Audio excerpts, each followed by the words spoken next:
यंदा वटपौर्णिमा ही 29 जून 2026 ला आलेली आहे. वटपौर्णिमा म्हटलं तर महिलांसाठी अतिशय आनंदाचा सण आहे आणि नक्कीच तो एक प्रकारचा सणच आहे, कारण ह्या दिवशी आपण छान तयार होतो, मस्त स्वतःचा मेकअप करतो आणि आपल्या पतीच्या दीर्घायुष्यासाठी प्रार्थना करत असतो.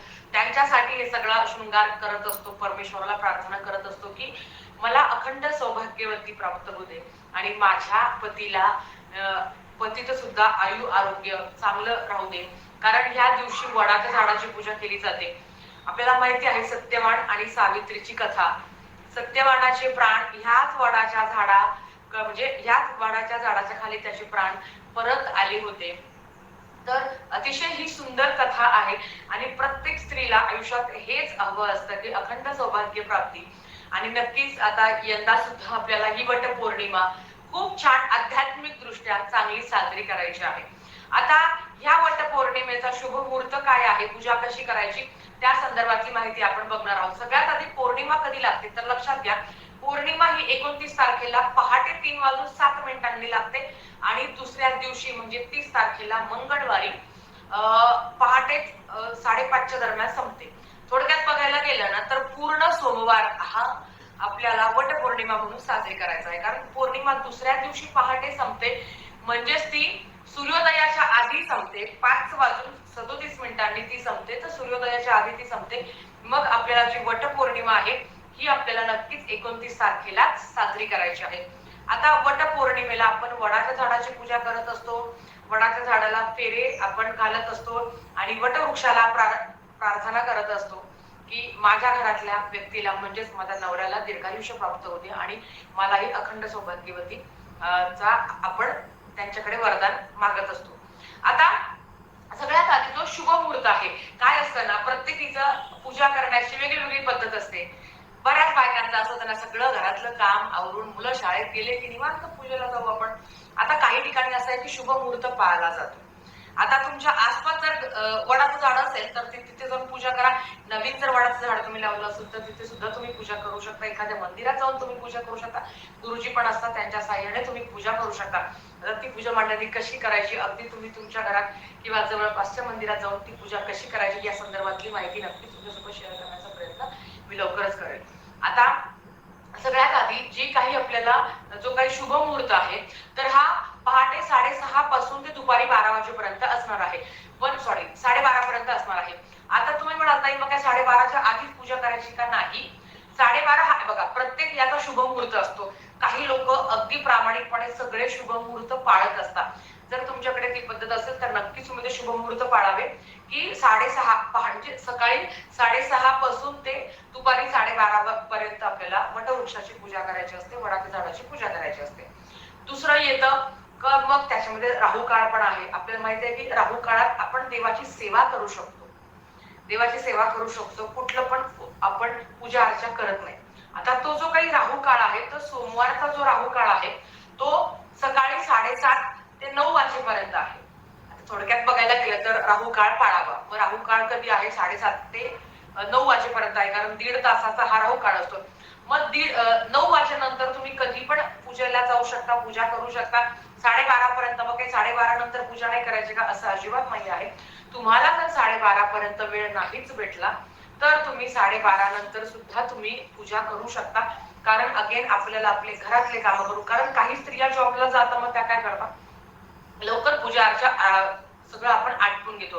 राहू काळात देवाची सेवा करायची असते, म्हणजे पूजा अर्चा करायची असते. तुम्ही दुर्गा सप्तशती पाठ, स्वामी चरित्र सारामृत सगळं तुम्ही राहू काळात करू शकता. पण जे काही म्हणतो ना की काही नियम असतात की जे आपण पाळत असतो. मग गणपती बाप्पाची स्थापना तर तो राहू काळात कुठले शुभ कार्य करू नये असं म्हटलं गेलं आहे. आणि वडाची पूजा करणं हे सुद्धा शुभ कार्य आहे, तर ते या राहू काळात करू नये असं म्हणतात. बाकी तुम्हाला पाळायचं असेल तर तुम्ही पाळावं, नाही शक्य होत तर तुम्ही 7:30 ते 9 वाजेपर्यंत पूजा करावी. कारण राहू काळ आहे. राहू काळात बघा नेहमी दुर्गा सप्तशती ग्रंथाचं पारायण किंवा कुठलंही पारायण किंवा कुठले पण अध्याय तुम्ही पठण करू शकता, पण कुठलं शुभ कार्य तुम्ही करू शकत नाही. मग त्याच्यासाठी मग हा राहू काळ, मग त्याच्यामध्ये कुठली पण पूजा मांडणी आहे किंवा कुठलं पण एक धार्मिक कार्य असतं जे आपण आपल्या घरात करत असतो, बाहेर करत असतो, एक पूजा मांडणी असते आपलं ते, तर हे सुद्धा एक धार्मिक कार्य झालं तर ते राहू काळात करू नये असं म्हटलं गेलं आहे. पण प्रत्येकाच्या घरात हे पाळलं जातं असं नाही. काही घरात नाही पाळलं जात, नाही आम्हाला कामाला जावं लागतं, आम्ही 10 वाजता ऑफिसला जातो. जर तुमच्याकडे जर पाळत नसेल तर बाकी तुमची इच्छा. सांगणं माझं काम आहे, ते मी करते आहे. आता सगळ्यात महत्वाचं शुभ मुहूर्त झाला.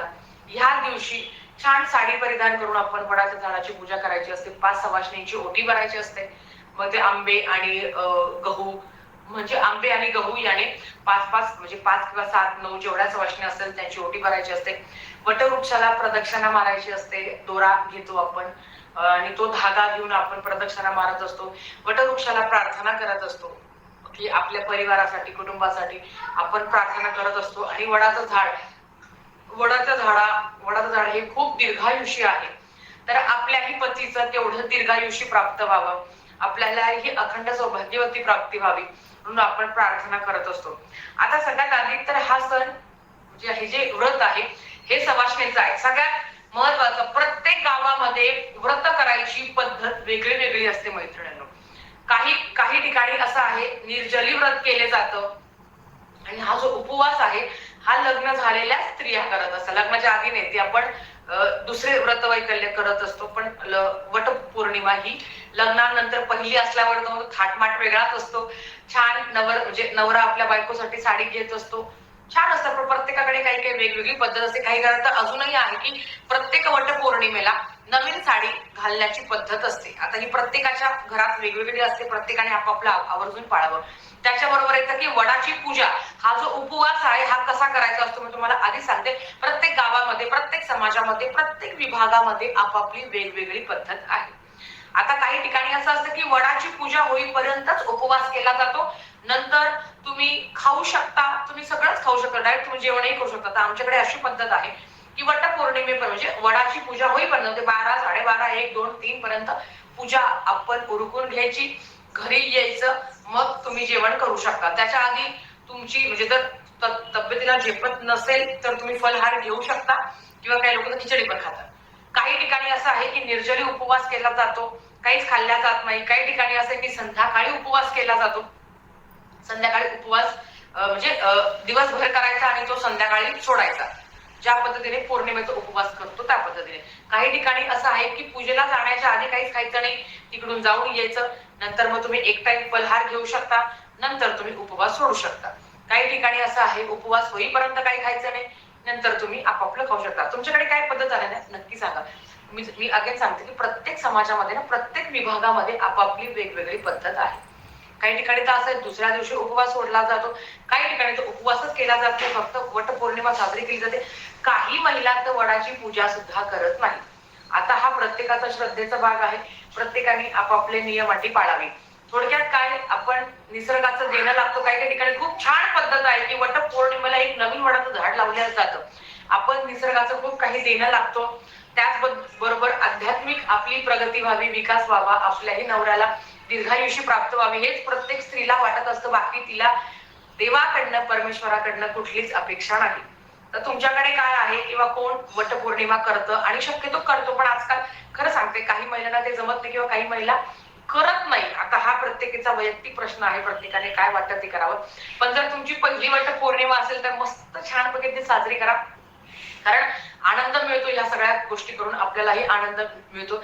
जन्म मृत्यूच्या फेऱ्यामध्ये देवही लुडबुड करत नाही. शेवटी प्रत्येक मृत्यू हे अंतिम सत्य आहे, ते प्रत्येकाने स्वीकारावं यात काही शंकाच नाही. पण तरी पण आपली पण एक काय म्हणतो ना, भक्ती असते, आपली पण एक भावना असते आणि त्याच भावना प्रति आपली ही कृतज्ञता असते, ती व्यक्त करायची असते. नवऱ्यासाठी, घरातल्या व्यक्तींसाठी प्रार्थना करायची असते. आणि वटपौर्णिमा हा दिवस खूप महत्वाचा आहे आध्यात्मिक दृष्ट्या सुद्धा. आणि आपल्याला पण माहिती आहे की महाराजांनी वास हा पूर्ण वटवृक्षाच्या झाडाखालीच केलेला आहे. कारण वडाचं झाड हे मूळ आहे आणि आपली संस्कृती सुद्धा आपली मूळ आहे. त्याच अनुकरण आपल्याला करायचं असतं. आपण जे काही करतो ते आपली मुलं करत असतात, हे नेहमी आपण ऐकलेलं आहे आणि बघत पण आहे. म्हणून आपण त्यांना चांगलं देण्याचा प्रयत्न करावा. बाकी परमेश्वर आहेच, करता करता महाराज तुम्ही आणि मी फक्त निमित्त मात्र. तर आजच्यासाठी फक्त इतकं झालेली सेवा स्वामींच्या चरणी मी रुजू करते. आणि आजच्या व्हिडिओ इथे संबोधित आवडला असेल तर लाईक शेअर सबस्क्राईब करा. व्हिडिओ परत अशा सेकंड व्हिडिओ सोबत तोपर्यंत श्री स्वामी समर्थ.